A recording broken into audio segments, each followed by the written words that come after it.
오늘 시간에는 디지털 서명, 디지털 인증서, 그리고 암호기술 메시지 인증 코드에 대해서 살펴봅니다. 그리고 인증을 사용하기 위해서 필요한 공개키 암호기술을 좀 다시 살펴볼 거예요. 그리고 시간이 된다면 양자 보안까지 살펴보도록 하겠습니다. 3.7절 메시지 바이 메시지, 그러니까 메시지 단위의 인증, 어센티케이션에 대한 내용이에요. 자, 이 내용이 어디에 있는 것이냐면 우리가 지난 시간까지 핸드쉐이킹 절차를 살펴봤죠. 핸드쉐이킹. 클라이언트가 서버하고 통신을 하기에 앞서서 보안 통신을 하려면 사전에 보안 규약을 세팅을 하고 결정을 해야 되거든요. 그 과정이 핸드쉐이킹이죠. 첫 번째 핸드쉐이킹 단계에서는 어떻게 우리가 암호 기술을 사용할 건지에 대한 이니셜 니고시에이션이 이루어진다고 그랬어요. 그리고 시큐리티 파라미터들을 정한다고 그랬죠. 그래서 SSL, TLS에서는 사이퍼 스윗이라고 그랬고 IPsek에서는 SA라고 한다고 그랬죠. 여기서 일단 어떤 파라미터나 값들이 결정이 되면 그것을 바탕으로 해서 상호 인증으로 넘어갑니다. Initial Authentication이에요. Initial Authentication. 여기서 얘기하는 Initial Authentication하고 이 밑에서 얘기하는 Authentication하고는 단계가 달라요. 자, 상호 인증이 이루어지게 되면, 완료가 되면 그 다음에 본격적으로 키를 교환하는 단계가 이루어지게 됩니다. 자, 이 키를 사전에 공유하지 않고 안전하게 공유하기 위해서 공개키 암호 기술을 사용한다고 했죠. 그래서 디지털 인벨로프, 디지털 봉투를 사용을 해서 키를 공개키로 암호화해서 보낸다고 그랬죠. 자, 그러면 이 키는 뭐죠? 이 키는 대칭키, 암호 기술에 필요한 키가 되는 것이죠. 얘는 교환을 해야 되잖아요. 얘는 교환을 해야 될 거죠. 안전하게 교환을 하기 위해서 공개키 암호 기술을 사용하는 것이고요. 자, 여기서 공개키 암호 기술을 이용을 해서 이 키를 암호화시켜서 보낸다고 그랬는데 이러한 기법을 하이브리드 기법이라고 한다고 그랬죠. 자, 그러면 클라이언트가 서버하고 키를 교환하려면 자, 서버도 자신의 공개 키를 갖고 있을 것이고 서버는 자신의 개인 키도 갖고 있고 클라이언트가 자신의 공개 키를 갖고 있고 또 자신의 개인 키를 갖고 있어요. 자, 그렇다면 요 세션 키를 안전하게 전달을 하려면 클라이언트는 어떤 키를 이용을 해서 얘를 암호화해서 보내야 되죠? 1번, 2번, 3번, 4번.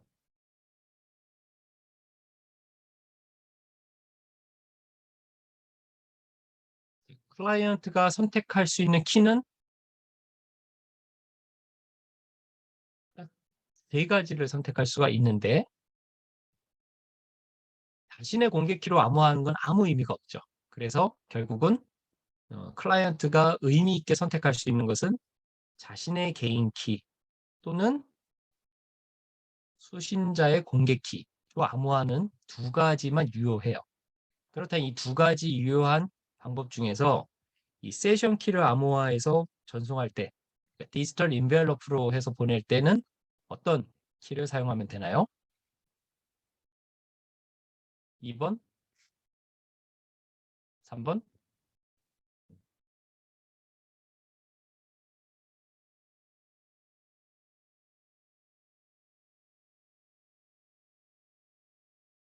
그렇죠. 예. 뭐 자신 없게 이게 물음표 붙이지 말고 3번하고 느낌표 땅 해서 3번이죠.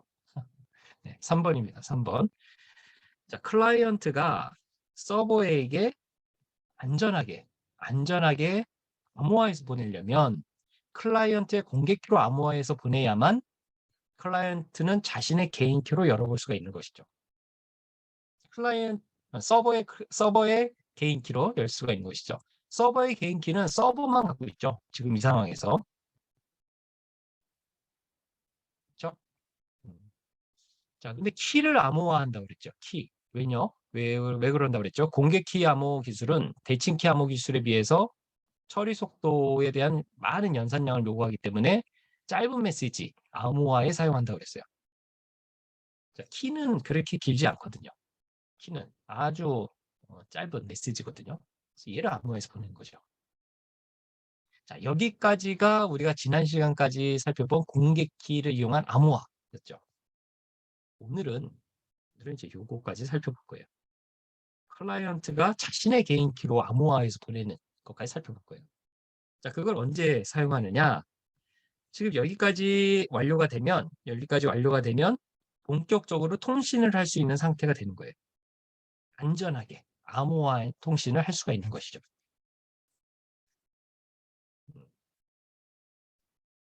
자, 여기를 보세요. 메시지 바이 메시지, confidentiality, authentication, 메시지 인티그리티 이 세 가지를 보장을 한다는 겁니다. 이 세 가지가 필요하다는 것이죠. 여기에 들어가는 것이 일렉트로닉 시그니처. 이건 디지털 시그니처와 같은 말이에요. 이 전자 서명을 이용을 해서 오센티케이션, 인증과 무결성을 보장할 수 있다라는 의미고요. 그리고 encrypted for confidentiality라고 된 것은 이 메시지들이 다 암호화가 됐다는 것을 의미하는 거예요. 여러분들 교과서에 있는 그림이거든요. 이 그림을 보고서 이런 내용들의 의미를 이렇게 잘 캐치하시면 되겠어요. 자, 하나하나 뒤에서 살펴봅니다.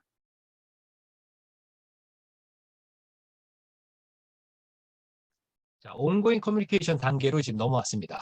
핸드쉐이킹이 끝나고 본격적으로 보안 통신을 할 수 있는 상태가 됐어요. 자, 그런데 이 상황에서 통신 당사자 간의 안전한 메시지 송수신을 보장을 하려면 뭐가 필요하냐? 바로 이 그림에서 있었던 건데요. 메시지 단위의 인증과 무결성이 필요하다는 거예요. 메시지 단위. 보시죠? 메시지 단위의 인증과 무결성이 필요해야 돼요. 갑자기 여기 왜 메시지가 나올까? 여러분들 우리가 통신을 하는 것은요. 보통 인간의 전화 통신은 다이얼로그라고 그러죠. 대화를 하잖아요. 이제 컴퓨터 간의 통신은 메시지 바이 메시지로 이루어지고 있죠. 보내고 받고, 에크, 싱크 보내고 에크 받고 이런 식으로 돼 있죠. 하나의 그 세션이 이루어지는 동안 수많은 메시지들이 오고 가게 돼 있거든요. 그래서 이제 메시지 바이 메시지입니다. 메시지에 대해서 각각 오스텐티케이션이 이루어져야 돼요. 아까 받았던 메시지가 있다고 해서 지금 받은 메시지도 맞겠지 하고 하는 게 아니라 메시지 단위로 인증을 다 해야 되는 것이죠. 그래야만 중간에 도청자나 아니면 공격자가 메시지를 바꿔치더라도 그거를 캐치할 수가 있겠죠. 인티그리티도 마찬가지예요. 변조가 되면 안 되는 것이거든요. 메시지라는 것은. 그래서 안전하게 전송이 되는지를 알기 위해서 이렇게 인티그리티까지 보장이 돼요. 컨피덴셜리티는 당연히 암호화해서 보내는 것이죠. 대칭키로 암호화해서 보내면 되는 것입니다.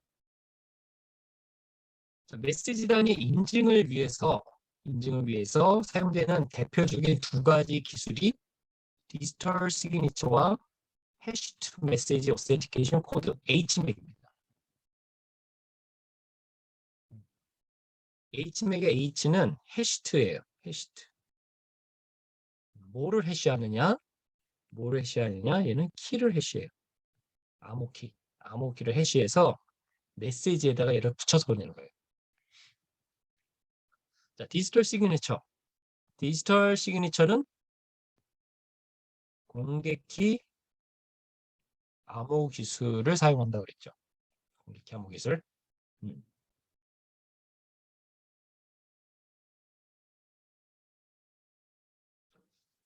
자, 참고로 이제 메시지 인증만 좀 살펴볼게요. 잠깐 여기서 브레이크를 딱 하고 메시지 인증에 대해서만 살펴봅니다. 자, 메시지가 내가 기다리고 있는 메시지가 맞는지 그것을 이제 인증하는 기술이에요. 크게 세 가지가 있어요. 여기서 첫 번째는 MDC, 예, 우리 학교 이름이 아니고 Modification Detection Code. 얘는 보면은 해시를 이용해요. 해시. MDC는 해시만 사용했기 때문에 무결성 검증만 가능해요. 이 메시지가 변조됐다 안 됐다만 아는 거죠. 이것만으로는 부족해요. 여러분들이 인터넷 뱅킹을 하는데 이렇게만 해서는 메시지가 안전하게 전달됐다고 믿기가 어렵겠죠. 자, 그래서 나오는 것이 디지털 시그니처예요. 디지털 시그니처는 바로 공개키 암호 기술을 사용합니다.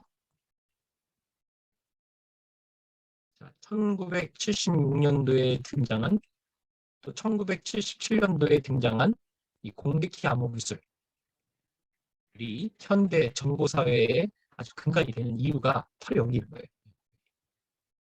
디지털 서명에 공개키 암호 기술이 사용된 거예요.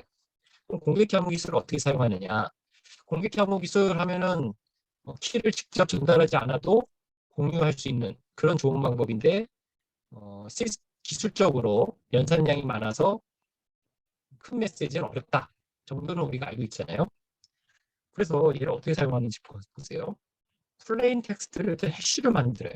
해시를 이용해서 메시지 다이제스트를 만듭니다. 자, 해시의 특징, 아무리 큰 사이즈가 와도 해시 알고리즘을 통하면 작은 사이즈 메시지 다이제스트를 만든다고 그랬죠. 해시 알고리즘은 자, 이 작은 메시지 다이제스트를 공개키로 암호화하는 것은 어렵지 않아요. 아주 효율적으로 할 수 있어요. 자, 이거를 송신자의 개인키로 암호화하는 거예요. 송신자의 개인키. 아까 핸드쉐이킹에서 키잉 단계에서는 뭘로 암호화를 했죠?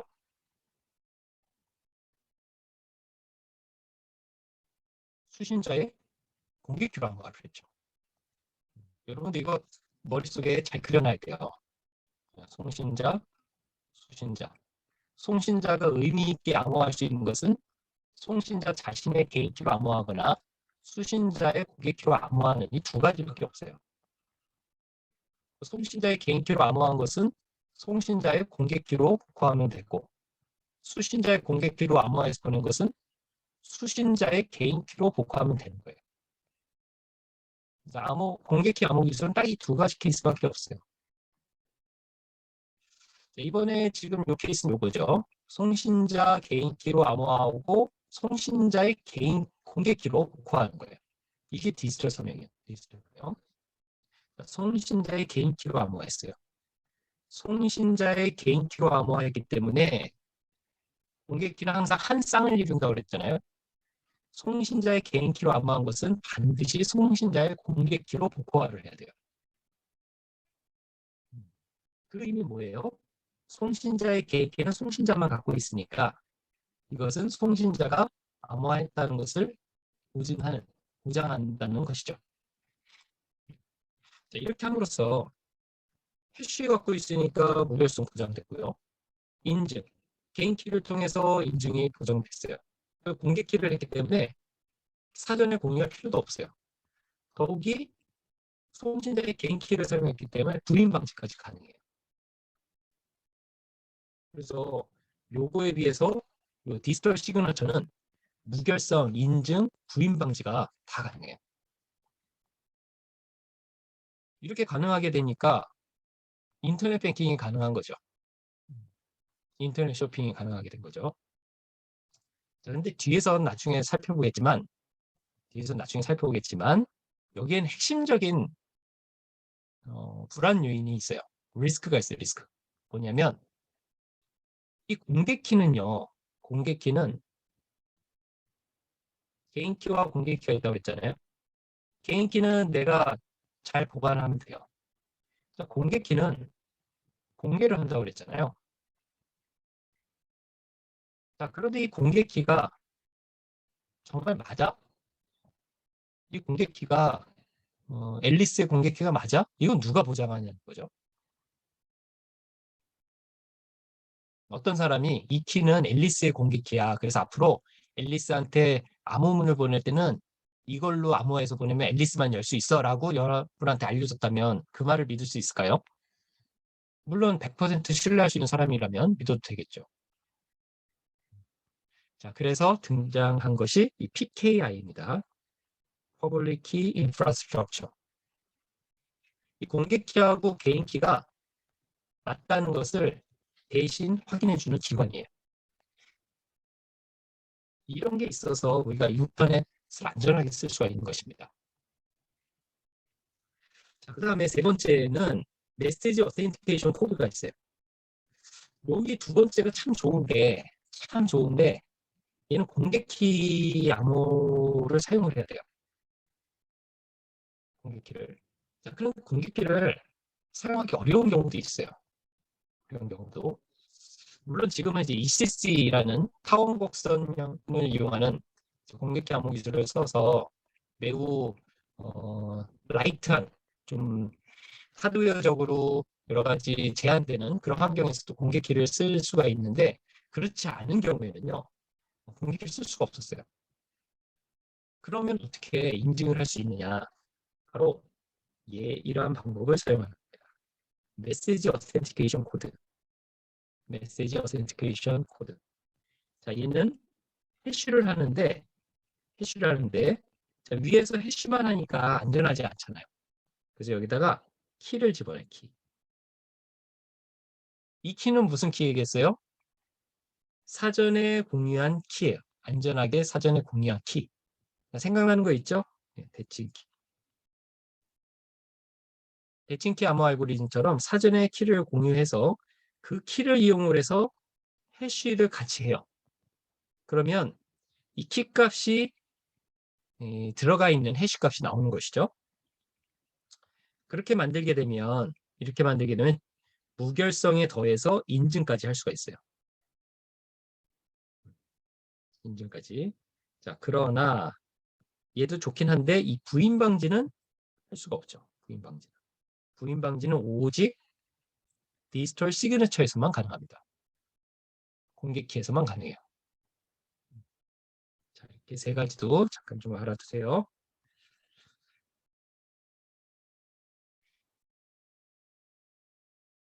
자, 다시 이제 교과서로 돌아옵니다. 메시지 바이 메시지 어센티케이션. 디지털 서명으로 메시지 단위로 어센티케이션 하는 부분을 하나씩 좀 자세히 살펴봅니다. 자, 지금 평문을 보내주고자 합니다. 평문. 플레인 텍스트를 보내는데 플레인 텍스트가 변조되지 않도록 무결성을 보장하기 위해서 이에 대한 해시 값을 만들어요. 자, 그것을 메시지 다이제스트라고 합니다. 메시지 다이제스트. 자, 여기서 메시지 다이제스트를 만든 이유는 첫 번째, 무결성을 보장하기 위해서예요. 두 번째, 공개키를 사용하기 위해서예요. 공개키 암호 기술. 공개키는 짧은 메시지에서 효율적으로 쓸 수 있다고 그랬잖아요. 그래서 이렇게 해시가 필요한 겁니다. 자, 이 메시지 다이제스트를 송신자의 개인키로 암호화합니다. 자, 송신자의 개인키로 암호화했다. 이건 디지털 서명이죠.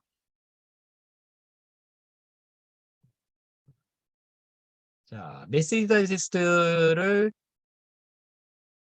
송신자의 개인키로 암호화해서 만든 디지털 시그너처를 DS라고 해요. DS. 송신자의 개인키. 네. 자, 이것이 중요한 이유는 송신자가 서플리컨트로서 개인키로 갖고 있다는 것을 증명하는 거죠. 이 개인키는 이 서플리컨트만 갖고 있는 정보가 되는 거니까. 자, 이 디지털 시그니처를 디지털 시그니처를 평문과 함께 보내요. 네, 대칭키의 암호 기술로 암호화를 또 시켜줘요. 좀 헷갈리지 않나요? 공개키 했다가 또 대칭키 했다가 공개키 했다가 대칭키 했다가 헷갈릴 수가 있는데 자, 여기서 이제 대칭키 암호 기술 암호화하는 건 목적은 뭐예요? 이제 기밀성이죠. 자, 한번 봅시다. 여기 무결성. 그다음에 공개키를 써서 얘는 인증, 그다음에 기밀성 모두 이렇게 달성을 할 수 있게 됐죠. 자, 이렇게 암호화된 거를 이제 공개된 네트워크로 보내는 거죠. 이제 믿을 수 있어 하고 이제 보내는 거죠. 세상은 바깥은 위험해. 하지만 이렇게 세 단계를 거친 메시지는 견딜 수 있어 하고 이제 보내는 거죠. 이 안에는 해시 됐고, 두 번째 디지털 서명돼 있고, 세 번째 대칭키로 암호화된 이런 세 가지 기술이 모두 들어간 메시지를 보내게 되는 것이죠.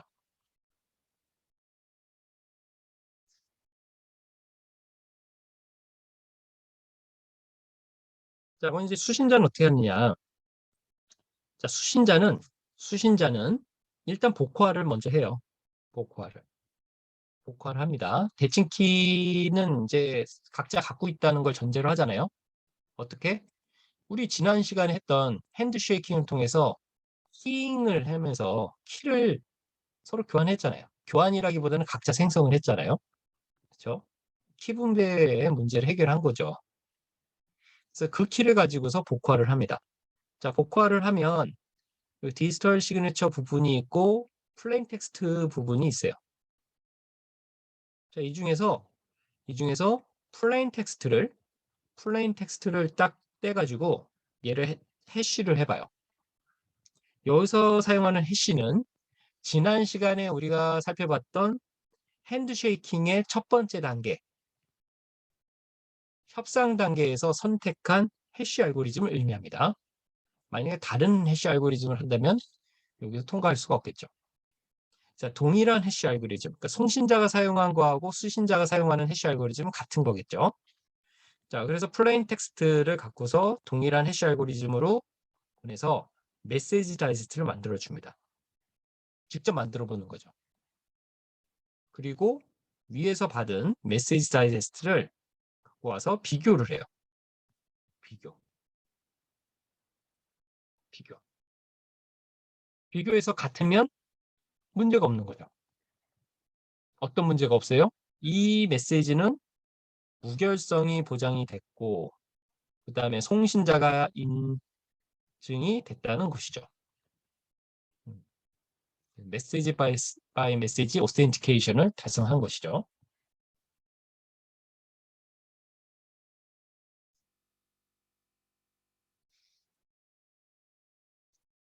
자, 이번에는 음, 해시트 메시지 오센티케이션 코드를 볼게요. 키 해시트. 요 키는 사전에 공유한 키를 더해서 해시를 만든다는 거예요.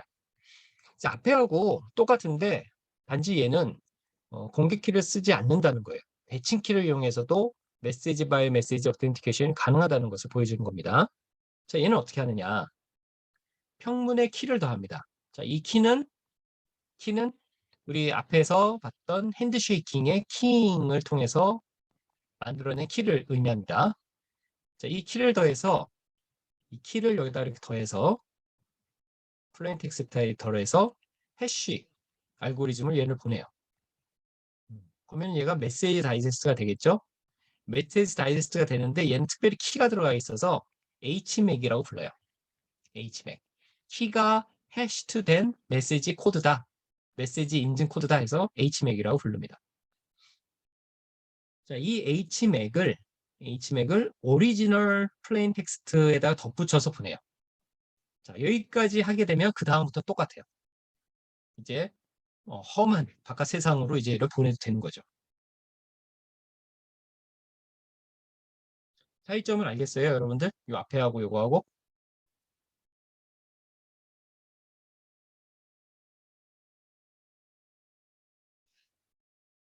메시지 소리가 좀 끊겨요, 여러분들. 음,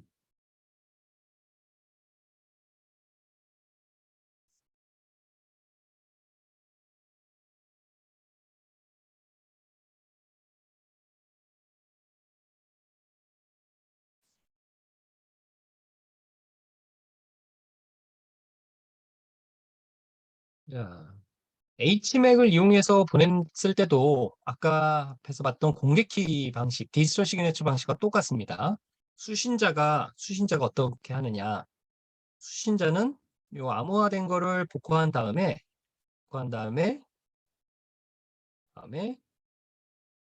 키는 미리 갖고 있잖아요. 키는 미리 갖고 있으니까 이 복구한 것 중에서 요 플레인 텍스트 부분만 따가지고 두 개를 합쳐서 직접 HMAC을 만들어 보는 거예요. 그래야 자기가 받은 HMAC하고 자기가 직접 받은 거를 비교할 수가 있죠. 제일 좋은 방법은 자기가 직접 만들어서 비교하는 게 제일 좋은 거죠. 그렇죠? 그래서 HMAC 자체도 해시 값이기 때문에 그렇게 큰 사이즈가 아니거든요. 그래서 이렇게 하는 것이 큰 시스템 부하를 일으키진 않아요. 자, 그러면 지금까지 두 가지 메시지 바이 메시지 어텐티케이션을 살펴봤어요. 하나는 디지털 시그니처 기법, 그다음에 하나는 사전에 공유한 키를 이용한 HMAC 기법, 이렇게 두 가지를 봤는데, 자, 지금은 이제 디지털 서명에 대해서 좀 더 살펴볼게요. 자, 여러분들 공개 키를 어떻게 신뢰할 수 있을까? 공개 키. 아까도 예를 한번 드렸듯이, 자, 앨리스의 공개 키라고 알려져 있는 어떤 키가 있어요. 그럼 이 키가 앨리스의 공개 키가 맞다는 것을 어떻게 증명할 수 있는가? 신뢰할 수 있는가의 문제를 지금 다루는 거예요. 자, 이 방법은 지금 우리가 일반적으로 많이 사용하는 것이 바로 이 certificate입니다. 어떤 퍼블릭 키가 있으면 이게 앨리스 거야 라는 것을 증명을 해주는 증명서예요. 여러분들 백신 맞으면 백신 증명서 받듯이 공개키를 만들어서 이건 앨리스의 공개키가 맞다라는 인증서를 만들어준다는 거예요. 그럼 누가 만들어요? PKI라는 약속된 기관들이 그걸 만들어준 거예요. Public Key Infrastructure라고 하는데요. 자, 여기서는 X.509라는 규약을 따릅니다. 규약을 따라요. 그러니까 이 규약은 뭐냐면 Certificate에 들어가는 구문들을 X.509라고 해요. X.509 표준에 이 디지털 시그니처에 대한 공개 키에 대한 인증은 이렇게 하는 거야라고 구문이 정의돼 있어요. 자, 가운데 그림을 한번 봅시다. 디지털 시그니처를 테스트해요. 누가? 퍼블릭 키, 트루 파티, 진짜에 대한 이 퍼블릭 키에 대한 것을 테스트를 해요. 그래서 디지털 시그니처가 이제 만들어지는 거죠. 퍼블릭 키가 실제로 그게 맞다고 하면 이 퍼블릭 키에 대한 디지털 시그니처를 갖고서 확인을 해주는 거예요. 자, 여기서 이제 인증서라고 했는데 이 인증서는 곧 디지털 시그니처를 의미합니다. 디지털 시그니처.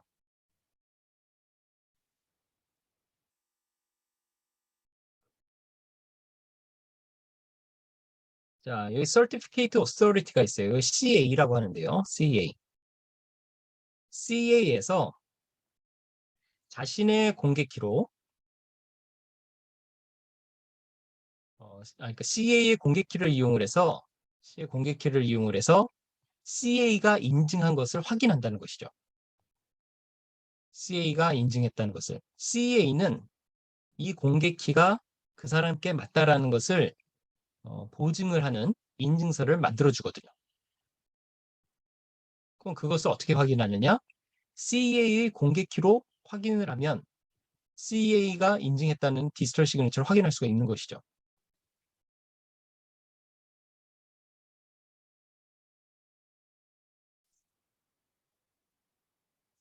X.509에는 이런 내용들로 구성이 되어 있어요. 자, 몇 가지 내용들이 쫙 나와 있는데 시리얼 넘버 같은 경우는 그 CA, 그러니까 그 공개키에 대한 인증을 해주는 기관에서 만든 시리얼 넘버예요. 시리얼 넘버. 그리고 이 서브젝트는 실제 그 공개키의 주인이 맞다라는 정보가 여기 들어있어요. 그 공개키의 주인에 대한 정보. 그리고 이 주인이 공개키가 여기 들어와 있어요. 공개키는 공개할 수 있으니까 이렇게 넣어도 돼요. 자, 요거는 그 공개키 주인의 정보와 공개키 값이고요. 이것을 CA가 보증을 해주는 것이 바로 이 CA가 만든 디지털 서명인 거예요. CA가 만든 디지털 서명은 자신의 개인 키로 암호화를 한 것이겠죠. 요거를 어떻게 확인하느냐? CA의 공개 키로 확인하면 되는 거죠. 앞에 그림을 다시 한번 볼게요.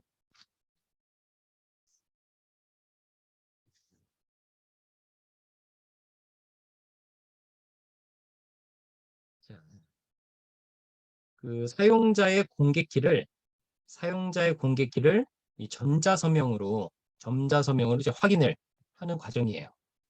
그리고 CA가 공개한 공개키를 이용을 해서 디지털 인증서를 확인을 해주면 되는 거죠. 이렇게 해서 만들어진 디지털 서티피케이트하고 요 디지털 서티피케이트하고 디지털 시그니처를 만든 거하고 비교를 해서 맞으면 그 공개키는 원래의 주인께 맞다는 얘기가 되는 것이죠. 그래서 이러한 역할을 해주는 것이 이제 CA라는 것이고, 이러한 일련의 약속들을 이제 PKI라고 하는 것입니다.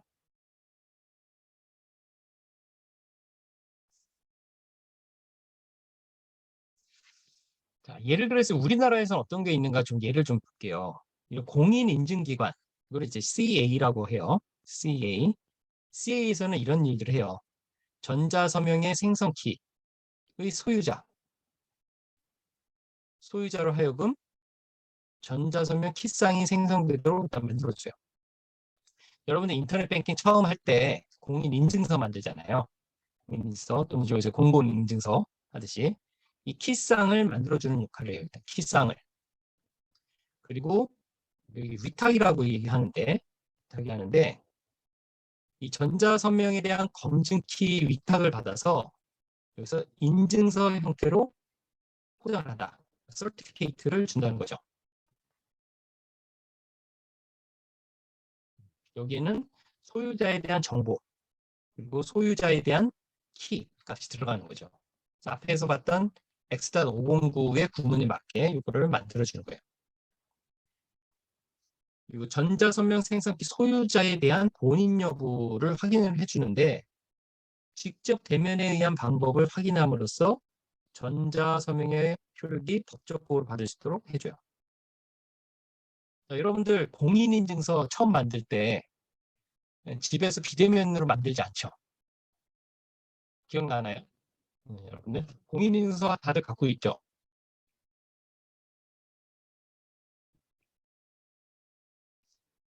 은행 또는 주민센터를 가야 되죠. 거기 가서 최초의 본인 등록을 대면으로 하긴 해야 돼요. 그거를 여기서 이제 대리를 해주는 거거든요. 그 다음에 전자서명 검증키, 이게 서티피케이트예요. 서티피케이트를 제공을 해서 요 값을 신뢰할 수 있도록 제공하는 것이죠. 우리나라에서는 이런 것들이 그런 역할들을 해주고 있습니다.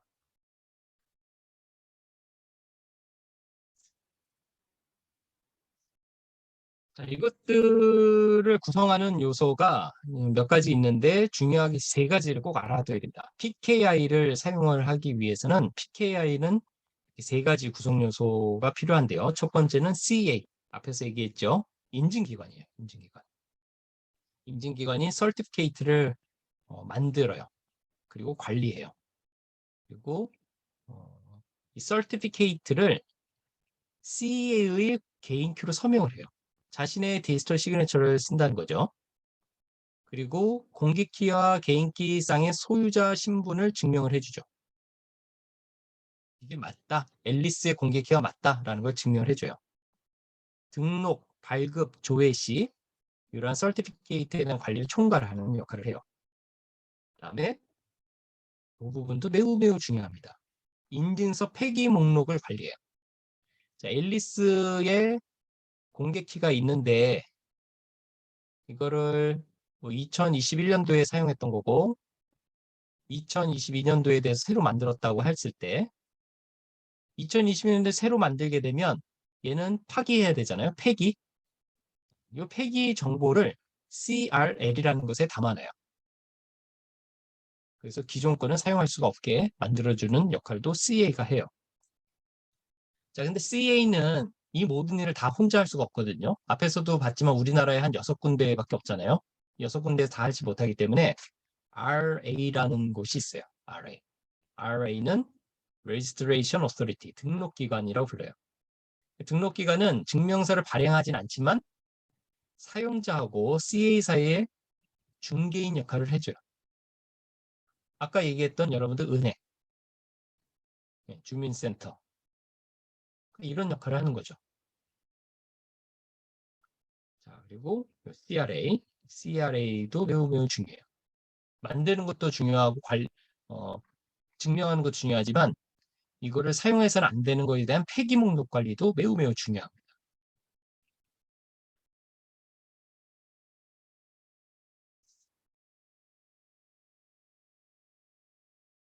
자, 디지털 서명. 그래서 디지털 서명이 보증하는 것은 무엇이냐? 세 가지가 있다고 앞에서 봤죠. 무결성, 그리고 인증, 그리고 디지털 서명만 할 수 있는 바로 이 부인 방지예요. 대치키로는 할 수가 없어요. 자, 이것을 통해서 위조가 불가하게 하고 재사용이 불가능하게 하고 재생이 불가하게 해요. 말이 조금 헷갈리죠? reuse. 한 번 쓴 거는 다시 못 쓰게 해요. reuse. 아까 세션이라는 단어, 세션, 한 번 세션이 끝나게 되면 그 다음 세션에서는 새로운 키를 이용해서 써야 되거든요. 그래서 reuse가 안 돼요. 리플레이는 뭐냐? 리유즈하고 리플레이는 좀 달라요. 리유즈하고 리플레이는. 리유즈는 한 번 받은 증명서. 여러분들 식당에 가서 식권 내잖아요. 식권을 내는데 식권을 내고 그거를 안 갖고 오면은 또 쓸 수 있죠. 또 쓸 수 있죠. 그래서 그게 이제 리유즈죠. 그래서 한번 식권을 한번 식권 한 통에다 두면은 더 못 꺼내죠. 한번 두고 리유즈가 안 되도록 그렇게 했어요. 리플레이는 뭐냐면요. 리플레이는 내가 넣었는데 또 이제 있어서 그거를 복사해서 또 쓴다든가 하는 거예요. 그러니까 리유즈는 같은 것을 갖고서 같은 것을 재사용하는 거, 다른 곳에 또 쓸 수 있는 거고, 리플레이는 반복 사용하는 걸 얘기해요. 반복 사용. 그래서 재생 공격에 대해서 제일 흔한 이 중에 하나가 앨리스가 밥에게 10,000원을 빌려달라고 요청을 해요. 요청을 하는데 이것을 중간 공격자 이브가 이거를 캡처해가지고 다시 또 보내요. 다시 한 10번을 보내요. 그러면은 밥 입장에서는 이게 10번이 오면 1만 원이 아니라 10만 원을 보내줘야 되는 일이 발생되게 돼요. 이게 이제 리플레이 어택이에요. 리유즈는 앨리스가 밥에게 1만 원을 보내달라고 한번 얘기했어요. 얘기했는데 요거를 쭉 갖고 와가지고 이브가 자기가 써가지고 앨리스 거를 이용해서 1만 원 달라고 또 요청하는 거예요. 이런 거 이제 리유즈라고 해요. 자, 그래서 이거를 막기 위해서 어떤 것들을 하느냐? 디지털 서명의 요건이라고 할 수가 있는데 첫 번째, 위조 불가능하기 위해서 디지털 서명에서는 서명자 이외에 다른 사람이 생성할 수 없게 해요. 서명자 이외의 사람들이 생성할 수 없도록. 자, 공개키에서의 개인키가 바로 그런 역할을 하는 거죠. 개인키가. 그리고 재사용 불가. 재사용 불가. 어떤 문제에 대한 서명이 다른 문제 서명으로 재사용 불가. 요새 비대면으로 업무를 많이 보다 보니까 서류에다가 서명해서 그냥 보내달라고 그래요. 스캔해서. 근데 되게 찜찜하죠. 그 서명은 다른 데다 또 쓸 수 있죠. 그렇죠? 예를 들면 여러분들이 어, 코로나 걸려서 음, 좀 출석이 좀 어렵다. 그래서 그걸 의사한테 서명을 받아서 교수한테 제출을 했다라고 했을 때 만약에 그 내용을 이렇게 좀 캡처해가지고 다른 데다 또 쓴다고 하면 뭐 다른 문서에 똑같은 서명이 또 들어가면서 그것도 이제 서명의 효력을 얻으려고 악용할 수가 있겠죠. 그래서 이거를 못하게 하려면 방지하려면 해시 함수를 써요. 해시 함수. 해시 함수는 어떻게 하려고 그랬어요? 앞에서 아까 봤듯이 플레인 텍스트에다가 메시지 다이제스트를 붙여서 본다고 그랬잖아요. 근데 이 메시지 다이제스트는 뭐예요? 플레인 텍스트가 해시 알고리즘에 만들어진 것을 이렇게 넣은 거죠.